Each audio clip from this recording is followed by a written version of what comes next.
If you're already tight on your one-handed backhand, I'm going to help you to fix that problem today. Now, I don't have one magical tip or technical cue that's going to solve all your problems, because that's not the way that tennis works. If you're tight on your one-handed backhand and you've tried to be more relaxed and it's not working, then what we've got to do is figure out what's going on. Why can't you relax on your backhand? So we're going to be going through things in a logical manner, looking at the most likely causes of the problem and talking about solutions to try and address the problem. I hope you find the video beneficial. If you do, give me a thumbs up. And if you enjoy and find this type of content beneficial, really appreciate it if you could subscribe to my channel as well.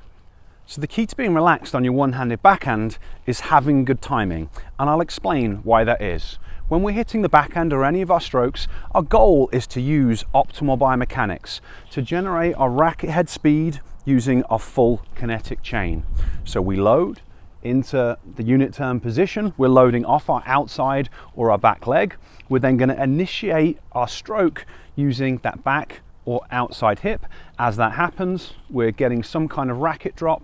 It's generally stepping into the ball. Obviously we can hit from an open stance, but generally we're going to be stepping into the ball.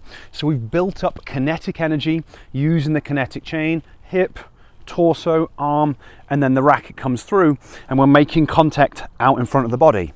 So now we've got kinetic energy being transferred into the ball to send the ball over to the other side of the net. That's what should happen in theory.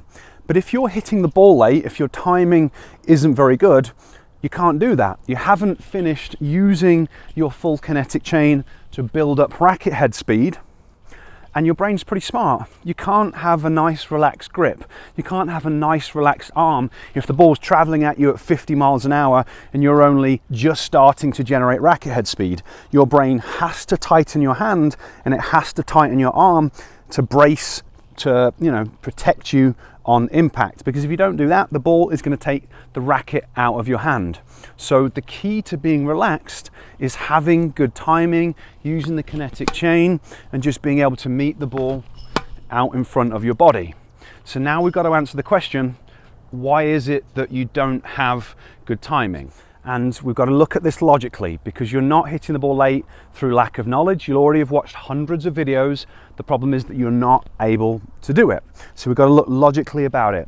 The first thing that could be going on is you're just preparing late. If you don't prepare in time, it's really hard to kind of meet the ball out in front, because you just might not be able to start your swing in the right time. So part of the solution for you might be really working on your preparation so that you can prepare earlier and set up in better positions. To help you with that, I've got another video that's going to go into a lot more detail. I'll place the link down in the description.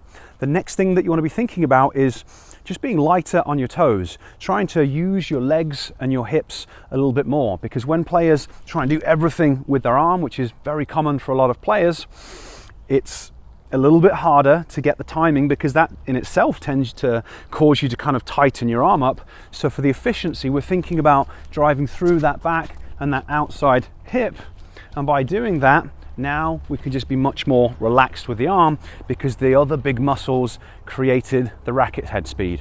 So the footwork piece is huge. I'll place a link down in the description for a video that's going to show you some footwork patterns and flow steps to work on the one-hander, and that should really start to help with your timing. The next problem for a lot of players, and this is where we start to have to look a little bit deeper, is actually the coordination. Tennis is hard. Every single shot's different. We need to prepare early, we need good footwork, but then you actually need the coordination to make all this stuff happen. And if you don't have a sufficiently high level of coordination, you're not going to be able to adapt to the different shots that you're dealing with. The good news though is we can kind of do things to train that, and I've got a video that's going to show you some coordination assessments that might help you to pinpoint what's going on with your body, and that video will talk about training coordination as well. I'll place that down in the description too, because what I want to do now is talk about what is probably the biggest thing overall that causes players to both have poor timing and to be tight on their one-handed backhand. The number one thing that prevents players from being able to relax on their one-handed backhand is lack of visual prediction ability, not being able to accurately predict and read when and where the ball is going to arrive. And if you want to think about that in terms of timing, If you don't know when and where the ball is going to arrive, it's impossible to start your swing at the right time every time and to adjust the speed of your swing based on all of the different types of balls that are going to be coming towards you. But then it kind of runs a little bit deeper still. Our visual system is our most dominant system. It takes up more brain real estate, so different parts of the brain, than anything else we do. And the visual requirements in tennis are ridiculously hard.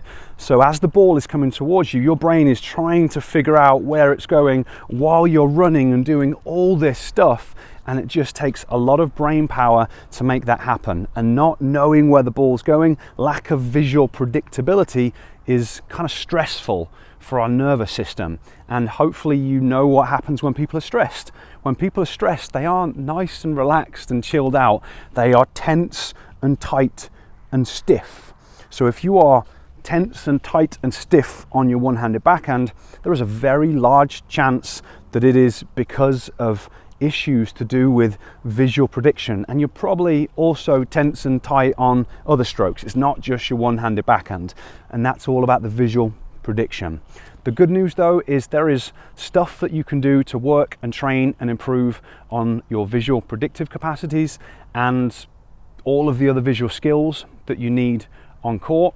I do have some videos that might be beneficial. I'll place a couple of links down in the description to videos that might be helpful for you. But if you really want to address this stuff, become relaxed on your one-handed backhand and improve every other aspect of your game, then I help players to improve their skill level using brain-based training. So you might want to kind of learn more about that. If you do, I've created a free masterclass that's going to go into a lot more detail about it.